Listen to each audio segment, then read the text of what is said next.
Welcome to the Rooted Podcast. We are here again with my illustrious, esteemed co-hosts and homies. We got Douglas Kerr, also known as DJ Peanut. We got my man, Mr. Monotone, DJ Tony Tone. And we are here chatting it up real quick, real funny. Before we started, we have a legal conclusion. From non-lawyers and lawyers. All y'all sovereign citizens out there, you're going to jail. Yeah, the word salad is not working. It's just not. It's not working. We laugh when we see that in court. Like, it's really hilarious. So I just want to let you guys know, all that formal legal stuff. It just doesn't work. Yeah. So leave the sovereign citizen stuff alone. Save yourself some time and money. Yep.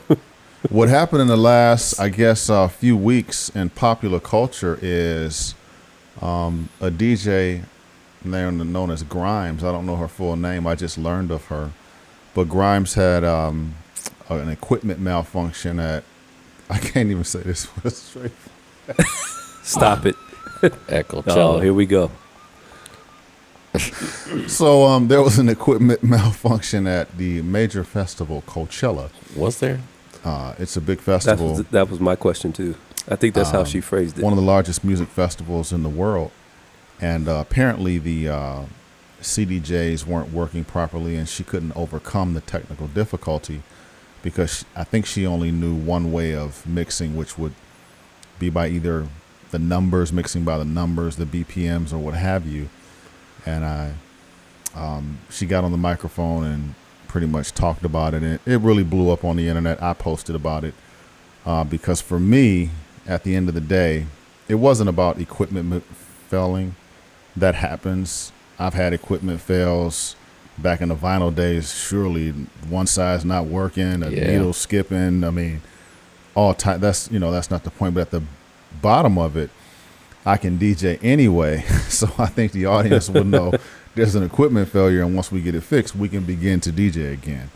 But that didn't happen in Coachella, and I know she's catching hell. I don't mean to pour gas on the fire, but I do mean to pour gas on the fire because this podcast is about DJ culture. And so the culture of DJing, for me, involves some level of pride. When I asked Doug to be a part of this podcast and why, I said that I had respect for you as a DJ, and I know that you respect music enough to make sure your DJing can respect the music, right? Because if you're a music lover, but you can't DJ, then you really can't do the music justice because you can't deliver the music that you so love. I agree. So at a baseline standard, I said, okay, guys that I kind of mess around with in my hobby and craft, which is DJing, you definitely would have to know how to DJ. Otherwise, you would be a jukebox. You would be a person that loves music and enjoys it. But to carry the title of DJ, Doug, what does that mean to you? When you say, hey, I'm a DJ, and you claim that title, is there something that goes along with it where you say you have a level of responsibility to know the craft? So, yes, but along with that, I would say you also need to know your equipment and how it functions, or how to function as a DJ when it doesn't do what you want it to do, right? So there's workarounds with a lot of it. We've become dependent on technology. Let's face it. And by the way, for those of you listening, always have though. Yes, that's actually accurate. If iPods were available back in the 70s when cats were going to the 1200s, they would have used iPods to mix with. You use with what you have at the time. But I was getting ready to say, Steve has a love-hate relationship. This is well documented amongst those that know Steve. He has a love-hate relationship with technology. He's been fighting against it. And Steve and I have had conversations, sometimes very energetic ones, about about how technology, for better or for worse, has made playing music thought of as something that's easy. It is not easy. If you want to actually DJ, it is not an easy skill to learn. I think people have this misconception that, all you got to do is press a button, and we're going to get to that in a minute. All you got to do is press a button, and voila, You get to, but there's so much more to it. You do have to know your songs. You have to know your equipment. You have to know your equipment, especially when it doesn't work, because this is the drawback to technology. Our phones do the same thing sometimes. We have to restart our phones because the app, you can't close out an app. You don't wig out and throw your phone across the room and go, I can't do that. You figure it out, right? And I think that I understand that everyone can be a DJ, but that's always been the case. If you had turntables and you actually committed yourself to learning how to blend records, however you want to do that, you want to echo out of every tune and bring in another tune like that, fine. You want to blend a tune like the way I like to play, you want to blend a tune, fine. But the idea is that you don't panic when something doesn't go right, because I don't know, there's an entertainment factor to this. I don't know that you're necessarily going to be entertaining enough if all you're doing is, this didn't quite go right. And yes, we've all been there. We've all been there when like that blend was off and it bothers you. But you got to keep going. The music keeps running, right? And so, yes, there's a component of respectability that comes along when you say you're a DJ, with how you play your stuff, how you present, how you play the stuff. Because yes, we can teach chimps, we can teach squirrels to press buttons and play records. We have done that. But that's not that. I don't know that that's necessarily DJing. In our own personal careers outside of that, we had to put in time to learn how to get good at this thing. Yeah. What you say, Tone? And specifically to the grime situation? Sure. In general, yeah. Well, for a little bit of background, I'm not sure if this is accurate or not, but apparently she's an artist. Yeah. And I think the whole celebrity DJ thing is out of hand to begin with. I understand it. I just don't like it. Yeah, and you know, but I can't knock them, because if I was a celebrity, I'd be trying my hand at everything too, especially if you're throwing money at me. Right. It's like, oh, you want to give me money to come do a skill that I don't have? Yeah, that's true. Okay. Right. You get what you pay for. Yeah. Well, not necessarily. You overpaid. But I guess they're bringing people to the venues, so that's why they do it. But when you put a person who is unskilled and unable to problem solve and troubleshoot in front of a big crowd of people, you're asking for trouble. Yeah. You're asking for it. It's amazing that nothing like that has happened before on such a large scale and gained this kind of traction or notoriety. I would say I feel sorry for her, but I don't. You're getting paid. She's going to get paid again. Yep. She's more popular now than she was before, because I hadn't heard of her before this. Yeah. And it just is what it is, man. Yeah. You're taking a good opportunity from a real skilled DJ. That's how I feel in my heart. But I think that it's just the sign of times. Yeah, I think I had some an interesting back and forth with some guys that posted or responded to my criticism, quite frankly, my mockery of the situation, because as a DJ artist and a purist, I felt quite offended. Like, for example, if someone invited me to, play trumpet, and they say, well, Steve, we heard you're a lawyer, and we just want a lawyer that can play trumpet. And I take the gig and I get $5,000. And all I know is that you put the trumpet up to your mouth and you blow. I didn't know you had to be able to read music. I didn't know there was I didn't know everything. They just threw me this money. They booked me for the trumpet gig. My mortgage is due. I'm taking the trumpet gig. But I would expect all the trumpeters to clown the dog shit out of me, laughing, right? And it goes back to, we talked about Andre 3000 doing the flute album, right? Kind of. And then we talked about, okay, he has a right to make music. He has a right to express himself. He has a right to venture out into different areas. But at the end of the day, when Tone tells us that, okay, he's just pretty much practicing making an album, he doesn't really play the flute. He doesn't really read flute music, but he's kind of fumbling around and just being creative, then expect real musicians to give you criticism, right? Because we're in the arts. Like, and I don't understand how, for example, I have a follow up to that, by the way. we Keep have going, though. we have movies. We used to have Siskel and Ebert. They were movie critics. They would have Rotten Tomatoes. They would have, the different stars from. So every art has a critic. But it's something like, if you criticize DJing, oh, you're a hater. Oh, you're just an old person. Oh, you're old bitter. No, it's the arts. If they give the Hip Hop Magazine the Source Awards, the album gets 3 mics or 4 mics or whatever it was. 5 mics was it? Yeah. I'm okay with criticism, and I think in DJing, to criticize, people just get all upset and just whore it. And that's where we haven't done our quote unquote gatekeeping, right? Because and my whole thing at the end of the day is, shouldn't there be a standard in any profession, right? If you're a terrible dentist, if you're a terrible whatever it is, shouldn't we have some level of competency, right? And that's where I get upset, where it's like, okay, we don't have to have a baseline of competency in this beautiful art called DJing. Never mind if I'm old or I come from the vinyl days. So what? Right. Can you be competent? I want to hear hot DJs. I want to hear hot new guys using digital technology. Like, school me. Right. I got CDJs right over there. Everybody doesn't have to be Jazzy Jeff. Everybody doesn't have to be Steve Crawford. Everybody doesn't have to be Peanut. Right. But what I was going to say about your trumpet analogy, though, you can push a button in DJ culture and perform relatively well. It's called the sync button. Yep.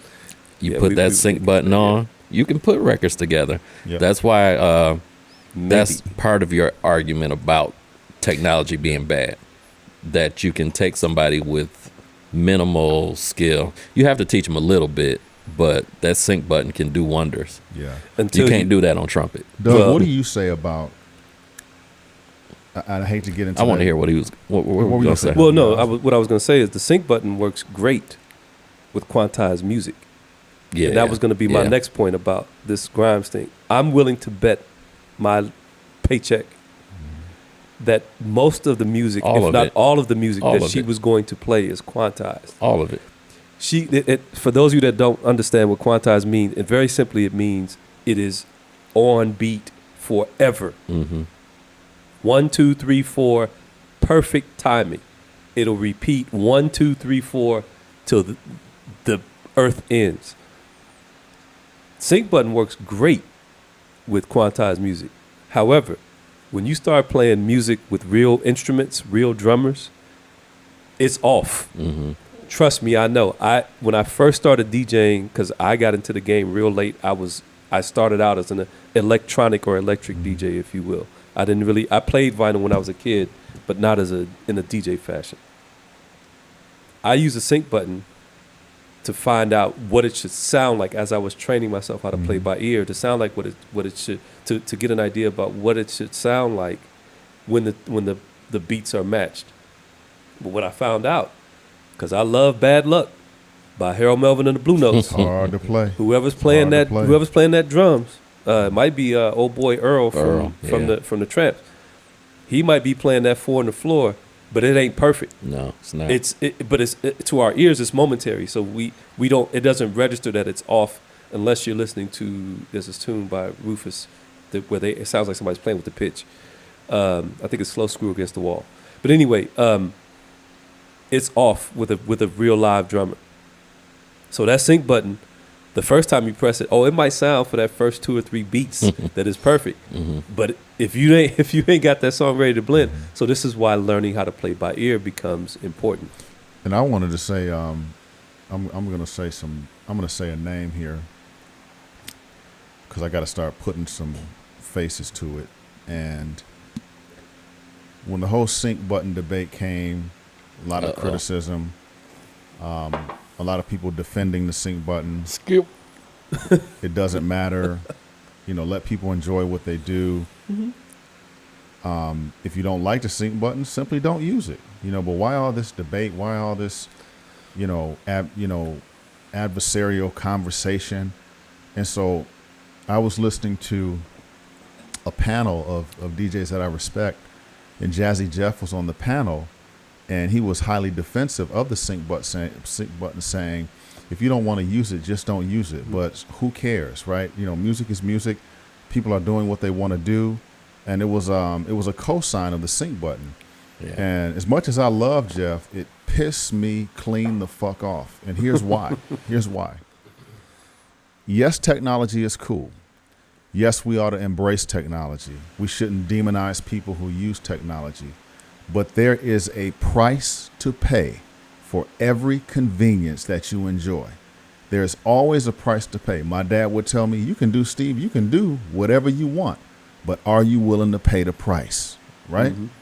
So as people come into the game and they have access to a sync button, you may be a new DJ that doesn't have a trained ear, right? Mm-hmm. And so if you go straight to sync, and we're talking about our medium is music, never mind DJing, mm-hmm. music. Mm-hmm.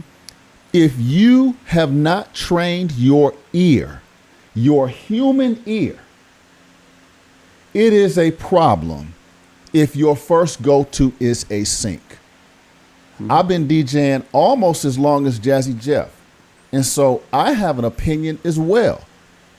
Just because I'm not a famous DJ doesn't mean that I can't back it up with intellect, right? Right. So it is difficult when we have some of our pioneers, respected pioneers, homage to the pioneers. But when you have a blanket, anything is good, it's all good, whatever, okay.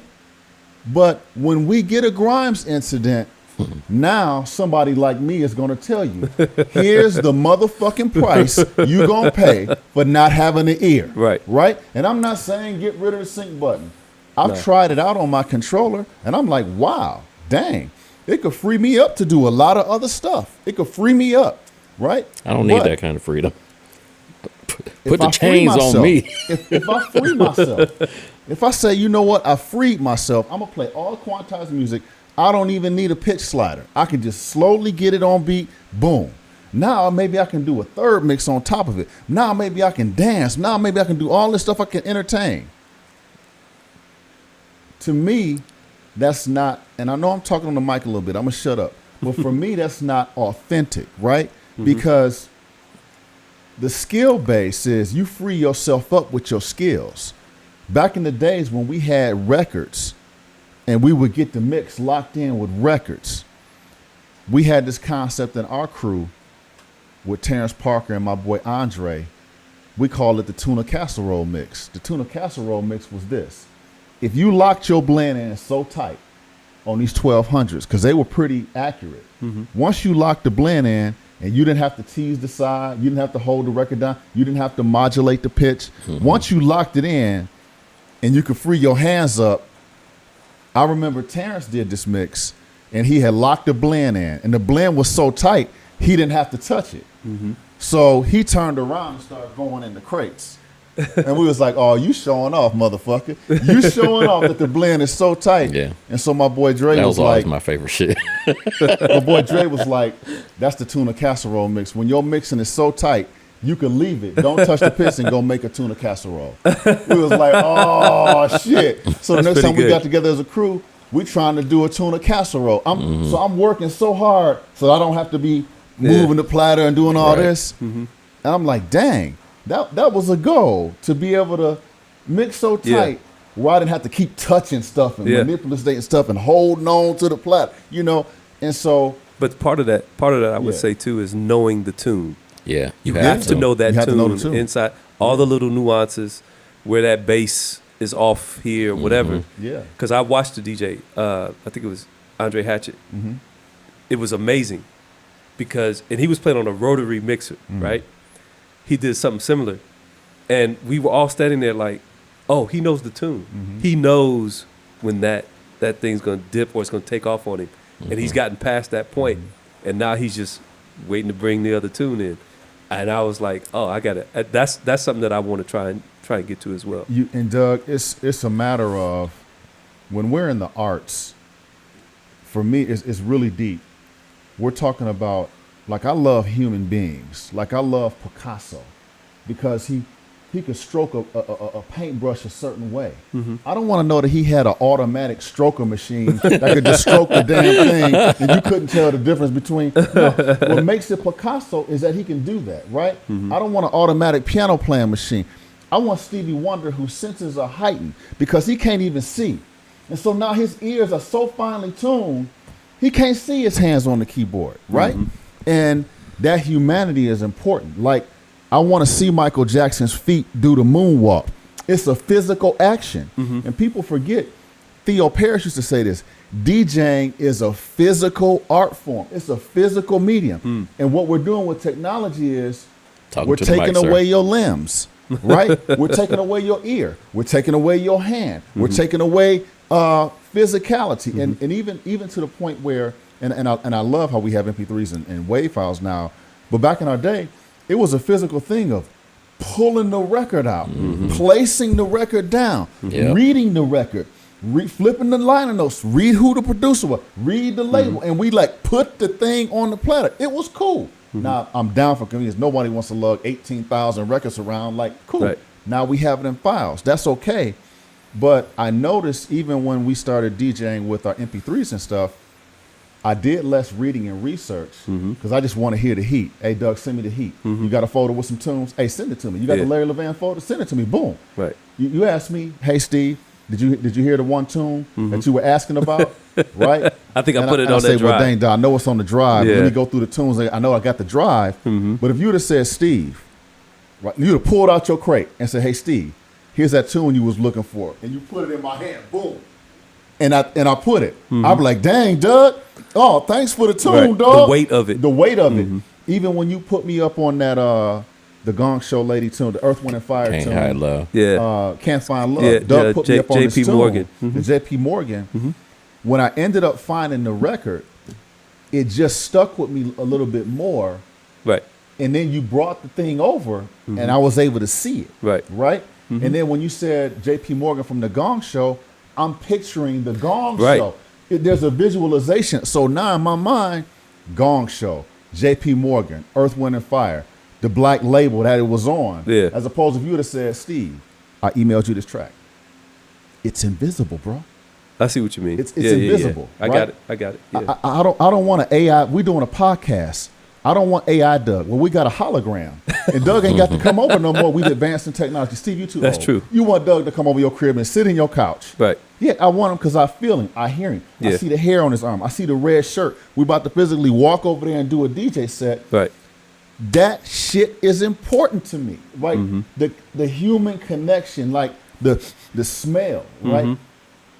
Kenny Dixon said, I got records that smell like 1978. I was like, damn. I was like, did you ever you ever go through some old shit? Some 60s and albums. You like, damn. How was the smell? When you walk in a record store, it's the same thing. As soon as you walk in, you know you in a record store. It's not necessarily about. I love that shit. It's not necessarily even about touching the vinyl. It's like, it was different than walking into Sam Goody as opposed to like the mom and pop record store, right? The little shop that it's been there for years. They still got the metal grate type of close when they close it. It's different than being in the mall. Yeah, and it's Sam Goody. I have a question though. Yeah. Well, not really a question, but has Jazzy Jeff said anything about the grime situation? I haven't heard his commentary. I'd be very curious to hear what he had to say. A lot of people will. Yeah, I haven't heard him, and this is not a diss on Jazzy Jeff. That's my guy. Love Jeff. It's inspirational. But I do challenge people who voice a strong opinion because there's always a counter opinion. You know what I mean? And I want to establish that everybody's opinion, is valid. Just like I can't say all you young people have nothing to offer me. I've been DJing for 35 damn years. I've learned from the young culture. Right? There was a time where I remember the first DJ that brought a CDJ into the club. I was DJing at Tonic, and I still had vinyl. And he brought this CDJ in. It was brand new. He had CDJs. And we were like, what the fuck is that? And then he turned it on, he plugged it in, and he had all the tunes. I was like, damn. I said, dude, all the tunes are in there? Yeah. He was like, well, no, man, it was a time, it was before it was when you had the CDs. You literally had a CD. He had a CD. Yeah. So he was sliding his CDs in And I was like, damn, you mean you slide the motherfucker in and then like the top thing on the thing? And then I touched it and I was like, well, it's circular. I said, but this shit don't move. He's like, well, it's stationary. I was like, okay, so I got to touch on it. Is it going to go when I let my hand up? And he walked me through, and that was DJ Z-Trip. Not D-Trip. DJ Trip. Not the famous, no, not Z-Trip. Okay. It was DJ Trip. Michigan. I can't remember his, oh man, crazy funky here. But he had the CDJs, and I hated on it off the top, right? I hated on it. I'm not gonna lie. Oh, no, Steve, we know. Fucking hate. I was like, get this bullshit out of here. You trying to sound like me, motherfucker. You can't sound like me with this motherfucking machine, right? Because my shit's coming from the heart, and it ain't no heart in this machine. Yeah. This machine ain't got no heart. It can play tunes quick. It can cue tunes up, but my thing is coming from my hand. You know what I mean? And so I hated on it, but I knew it was gonna change the game. You know what I mean? I was like, I was hoping it didn't blow. I was like, fuck. If this blows up, my records are obsolete. That's why I've been hating on. But remember though, You know what I'm saying? Tone said something earlier. I was saying that technology's always been there. Right. Yeah, it has. And because we don't play on Victrola. To tell the truth, CDJ is no different from a turntable. Yep. Nope. It's not. You're not It's playing on the just- Victrola. You don't have to Right. wind this joint up and then get you know Frank Sinatra's greatest hits. And I check myself real hard because I have all the technology. I play on CDJs. I play on a controller now. As of recent, I have one. And it was a matter of necessity because nobody was saying, Steve, come out and play, and we got turntables. It wasn't no more turntables. You know, True. I was getting invitations. You invited me down. And your crew invited me down to play at the radio station, right? The Saturday Cartoons. Y'all didn't say we got 1200s down there. Right. Y'all was like, come on and play and bring your rig, right? Y'all had CDJs and controllers. DJ J.U. Weiss had his Newmark controller. And I was like, damn, okay. I'm bringing my tables. That shit was so heavy. I was like, damn, I ain't lifted these motherfuckers since I've been in college. And records. This shit is heavy. I brought this big, You brought the giant-ass casket. coffin Yeah, down to the coffin. radio station, and it was laborious. It was intensive. My back was hurting. I was like, Yep. damn, but I want to sound like what I want to sound like, so I did Right. it. But I checked myself. So this is not for the audience. Just because we're older, you know, some of the guys from my generation, we're not saying it should be this way and it can't be that way. My ultimate conclusion, Tone and Doug, was that both can coexist. We can Yeah. have both at the same time. I was actually excited when CDJs came out. Really? The first ones that you could put CDs in. Because I was like, for the first time, I can play like exclusive stuff that I was getting from people that they only had on CD. I was like, oh shit, I can blend this in with my records. Yeah. But then you bring in 2 turntables and a CDJ and your CD booklet. Yeah. It became a lot. And then, so. I think, Doug, I liked you, man, because back in my day, DJing was so unique and specialty. You had to be so cool, and you had to really be into DJing. You had to really want a DJ to get into DJing, because you were going to have to become a record collector. You couldn't just be a DJ. Right. So if you wasn't serious about record collecting, you might as well throw that out the window. So it weeded out a lot of the pretenders. Yeah. Just having to have turntables, build a record collection. It weeded out everybody who didn't really want to do it. Right. Now, we don't have a weed out where now if you really don't want to be a DJ, it don't matter. We're just hitting the button. We're just hitting the sync. You don't have to really be into it. But when I met you, I thought that you were an old school Chicago DJ from the 80s. Right? I didn't know that you had recently picked up DJing later in life. Right. Your love for music and your knowledge of music told me you've been DJing long as me. Right. You've been on In the my box head. since 85. In my right? head, yeah. And you started out with a controller. You had to tell me you started out with a controller. I wouldn't have known. Yeah. I wouldn't have known. What's interesting is I talk to guys like you that have been doing it for a lot longer, and not one of you has ever said to me, boy, I sure do. I'm sure glad that I carried all those crates back in the day. Not one of you have ever said that. Now, the thing is, as a kid, my uncle would DJ weddings and stuff like that, and he wasn't a blender at all. He He had 2 turntables, but that was just so he could play one record without having to take it off Right. and put it on one single turntable. But I helped him carry crates. I helped him carry turntables. That was no fun. No. That wasn't no fun. And It I mean, I'm wasn't. 9, 10 years old trying to hustle with a crate of music, because this is 3-4 hours that he's got a DJ. And the other thing is, he's playing all the hits. So with one of the things that I found in DJ culture was you kind of want to find stuff that nobody else has, right? And that requires you digging. That's what that requires. I remember one time, man, I was standing next to Spinner, and he was getting ready to do a show. I'm standing there, I'm talking to him, and he stumbled through, and he pulled out an obscure Patrice Rushen record. It doesn't have any of the Forget Me Nots, none of that. You Remind Me, none of that on there. He literally took it out, and I'm looking at the album, and I don't recognize any of the songs on it. He goes, "Oh, side 2, track 4, that's the one on this one." Shout out to DJ Spinner, Yeah. because we about to hit you up and come on the show. No What doubt. up? No doubt. But it's that kind of stuff that kind of fueled me, because I didn't want to play all the top 40 stuff, but I wasn't going back and buying albums. Yeah, right. At this right, point, why? Right. I now have some albums because my family members have given me some, or that kind of thing. Or I've encountered friends and say, "Hey, I'm getting ready to get rid of my collection. You want these albums?" Yeah, I'll take this or that. But technology has made it, has that part of it has, to me, is the blessing of it. But I still need to know my songs. Doug, you did something that made me so happy. What I told you I did, as far as buying CDJs and learning to play on modern technology, as a guy who, I don't do this for a career path, so I said, I'm vinyl till I die. Fuck it. It's a hobby anyway in my damn garage. I don't give a fuck. Right? And if somebody want me to play, well, they better have some damn turntables, or I'll bring them. So I was willing to die on that hill until I saw that my thinking was outdated. And it's probably your old contrarian shit that made me update my thinking, right? Because I am an old dinosaur, right? But I pride myself on change and being able to embrace something intelligent, which is, I love argument. So when somebody makes sense to me, I'm like, cool, I'm with it. Well, right? were we in like sidebar when we had this first conversation? Man, I don't know where we were. We were the joint upstairs. Yeah. But what you did,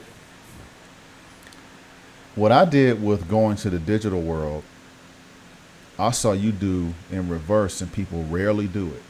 You started out digital, and you fucked around and reversed it and learned how to play on vinyl. Yes. Right? So I want to ask you, you learned to play on vinyl.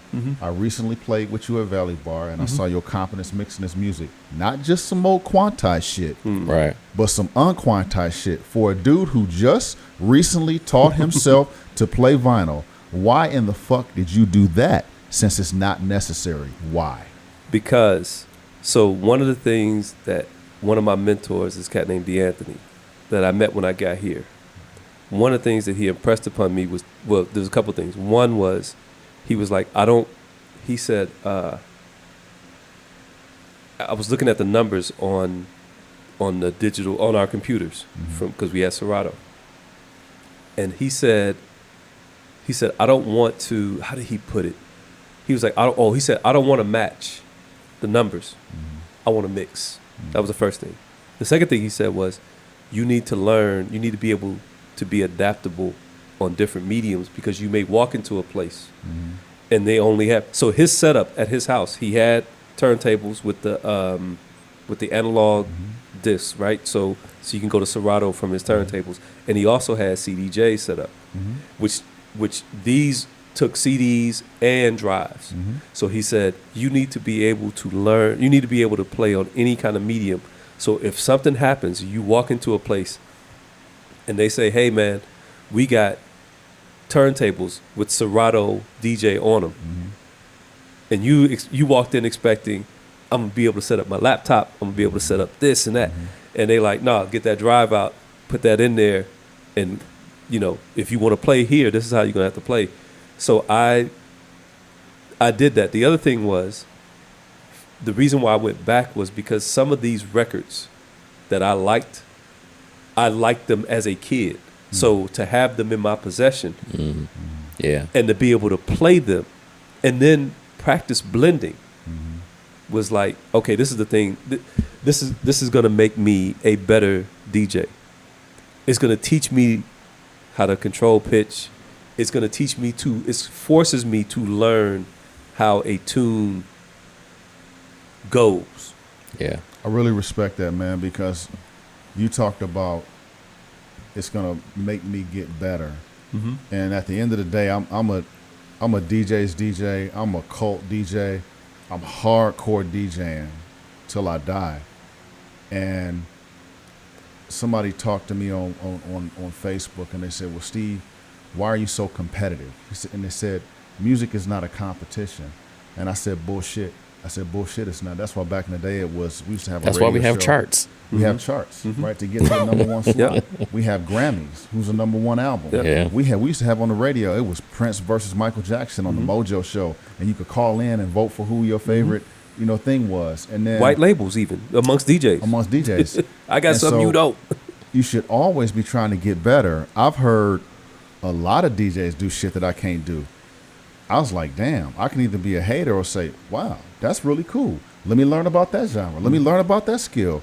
Wow, maybe I need to practice, And so it was to get better, And so when I see this DJing where it's the pageantry of DJing, the mockery and imitation of DJing, doing what you think DJs do and pumping your fists, I'm like, you are actually not involved in the spirit of DJ culture.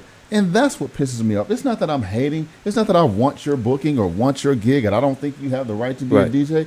It's like the spirit of, if we go out there and start playing basketball right now and you got this sweet ass jumper, I'm like, dang, man, how you get in the bottom of the net every time you stroke? And you say, Steve, man, you got your elbow flared out too much. You need to get under the ball and follow through. You think I'm not going to fucking do what you just said when I saw you switch to basketball and mine is clanking off the rim? Right. It doesn't mean we're in competition with each other. It means, damn, I admire what you do. Right. Damn, I want to take it back and get better. I've copied shit. Some people don't mind that their shit is clanking off the rim, though. Right. They don't give a fuck. And they don't want you to say anything to them about it. Yeah, that shit crazy. Like, don't tell me my shot's clanking off the rim. And we can't criticize it. I'm still getting paid, though. That's always like the I've seen cop out. horrible DJs. I don't hit the like button. I turn it down and say, damn, you need some help. Damn, you need some help. And as a skilled person, I want to be like, not that I'm better than you, but I want to show you don't have to sound like garbage like that. You know what I mean? It was when I was playing classics, my man Al Esther, he corrected me. I was real excited, right? So I'm quick dropping. I'm dropping fast. The pitch is up. He put me up. He said, Steve, you need to slow down. He said, you can't run your classics that fast. You need to slow down. And I was playing Gwen Guthrie, Should Have Been You. And I had it running too fast. And he pulled me aside and said, you need to slow down. I couldn't have been like, well, man, I'll fuck you up. No, he was right. I was running my tunes too fast. So I slowed the fuck down. You know what I mean? If Tone is Crazy Cass, who we're going to have on the show, I was doing this mixing where I would take an instrumental and rock another acapella on it. Now, shit would sound sweet, but I was at a gig and I got a big crowd. And the crowd wants to be able to sing the tune. I played Lunis, I got 5 on. And I was running the instrumental. And I had another rap vocal on top of the instrumental. Cass pulled me to the side. He said, hey, Doc, you got to play the tune, Doc. You got to play the tune. That's the hit. They waiting for it. Yeah. And they was waiting for it because it was doom, doom, doom, doom, yeah. doom, I got 5. They was waiting last night. They was waiting for it to drop. And I couldn't get butt hurt. He was right. I needed to play the vocal. Right. And so I'm in a spirit of and I'm an arrogant DJ, but I'm in a spirit of learning. But I think that speaks to what I've been talking about is knowing. Not only do you have to know the crowd, but you also have to know your tune, right? You have to know, like I talked about. I referenced Bad Luck earlier, but you gotta let that tune run.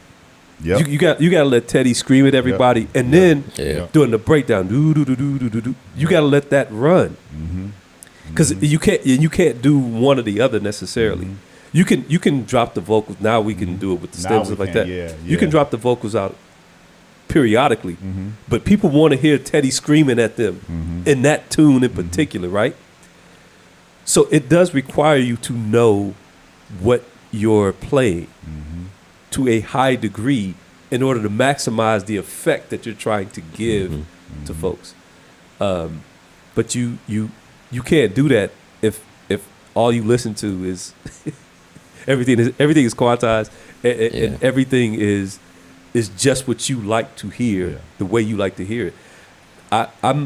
I kind of straddle the line, and this we get off in a different kind of a tangent. Okay. It's okay. I straddle the line between playing strictly everything that the crowd likes versus what I like. Like I think there's some room to do both. Sometimes you just gotta say fuck them. You do.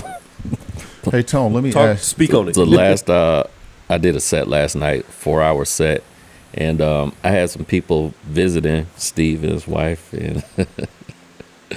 and I had to actually do something that I normally wouldn't do at that time because it's early, and normally early you get to play whatever you want. Right. But if you have a crowd of people there, I'm like, okay, let me entertain. Yep. So I had to play some real tunes that people would know and react to. Otherwise, it's like, why are you here? You know?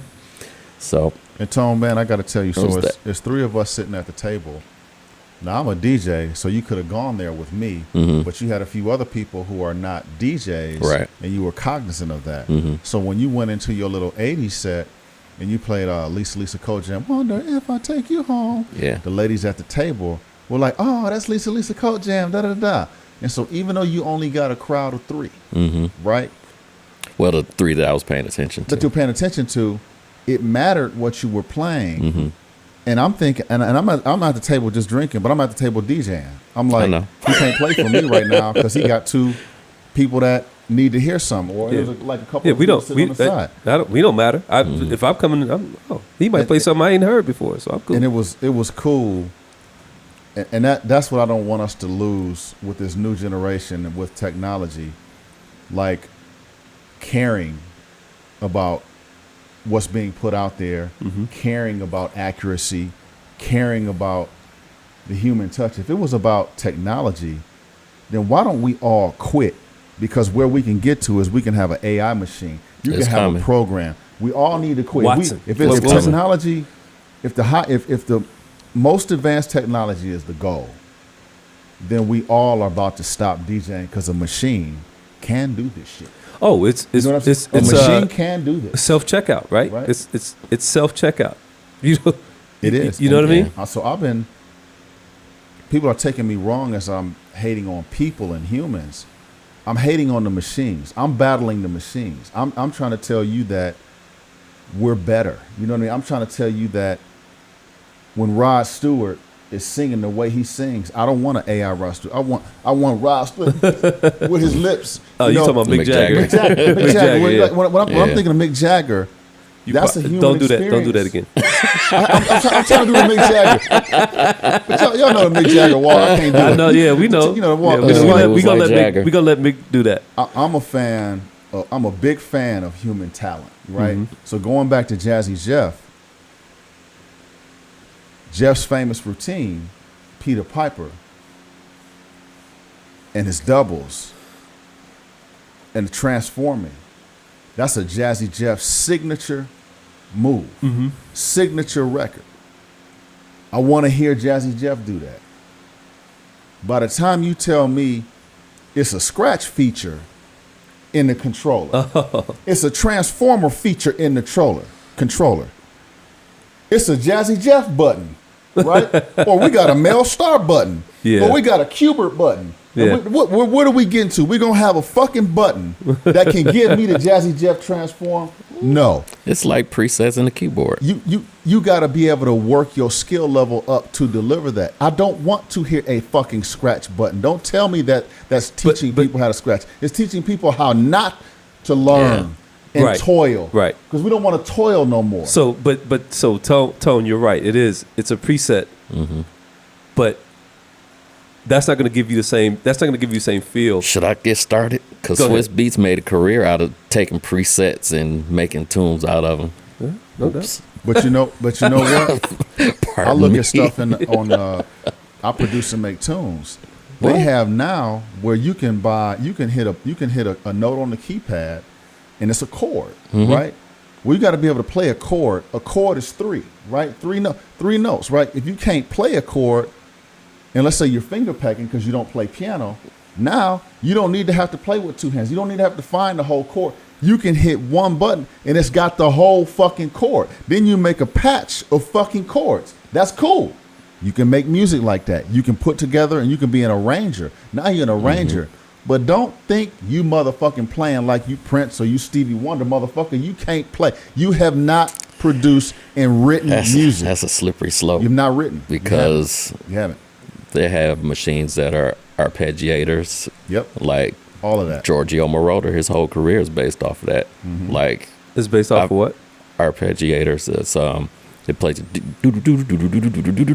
yeah. A lot of times people aren't sitting he there hasn't on the played all keyboard the- like no, that. no, yeah, You sure. push Yeah, a few yeah. buttons Oh. and Yeah. it pops out. I don't know how Yeah. exactly it works.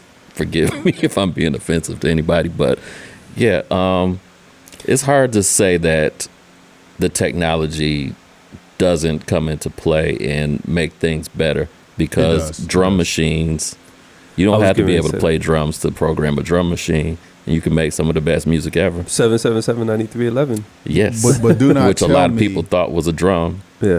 an actual drummer when it came out, self-included.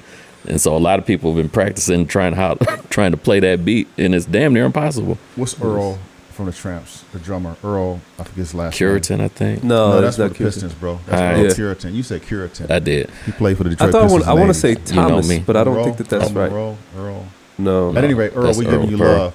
Earl the Pearl. He's a drummer, right? I want to say Hines. James Brown's drummer is a drummer. That's Class Doublefield and Jabbo Sparks. Thank you, Doug. You can't Starks. get Starks, I'm sorry. Starks, yes. your machine out or your MP3 with the pads on it, and you boom boom sat the boom boom sat the boom boom back. You can't say, "Well, I'm a drummer too." No, you're a fucking finger drummer, right? And they call it finger drumming. Yeah. That's cool. So call it finger drumming, but don't sit up here and tell me we don't need to get Earl in the studio because I can do this. Boom boom ta boom boom. It's gonna 'Cause be you can do it with your definitely a different fingers. feel, yeah. There's a fucking difference. Yeah. This dude has trained for years to be able to do this, to coordinate his foot on the bass like this, independence to be is able to play crazy. like this. Yeah. We can't get rid of humanity. That's my whole thing. It sounds like some old Terminator shit, but I just I was thinking about that. the whole episode. I don't want to lose humanity. You know what I mean? I don't want to know that I'm scared of AI. Like I was afraid of AI before I talked to one of my partners. I said, well, is there gonna be an AI lawyer? And you just put the thing in. You said I wasn't stopped on a traffic stop. I had 2 pounds of drugs in the thing. The cop pulled me over, and you just put the thing in and said, What well, a sovereign citizen You know, going to do right. if it goes AI? They already AI. you wove that back around like a Dave Chappelle punchline. That was dope. That was dope. I like that. That was dope. Man, so man. what? So we want to. We said today we were going to get into some DJing. So we're going to do some little short sets. We don't have time to give you guys an hour each, but we're going to do about some 20-minute sets. And Tone, what you think you're going to play? Good question. I have no idea. I He never has do. no idea because the machine has not pre-programmed him. So he's going to go off of feel. And he's probably going to like mix in a headphone. And he's probably going to blend the next record in. And if it's off, he's going to adjust it with the pitch. Sound very sarcastic right there, And sir. if Yeah, he doesn't there's sound very an sincere, equipment genuine at all. malfunction, we're going to stop it and adjust the chords and then continue to DJ because he can actually DJ. Doug, we're going to hear from you today. Correct. What are you going to play? Some stuff that's probably not necessarily all quantized. That's the first thing. You playing any Grimes? No Grimes. No Damn. Grimes. I'm not really into her kind of music, but for those of you that are, eat it up. I don't know, man. I don't. I have a tune in my collection that says "The Music Tells Me," and so I have an idea like the first 2 or 3 tracks, and then after that, it's, oh, hold on, that note or the vocals in that song told me, oh, I can go here. I'll go here. So the music will tell me. I don't know. Cool. And I'm going to do what I do.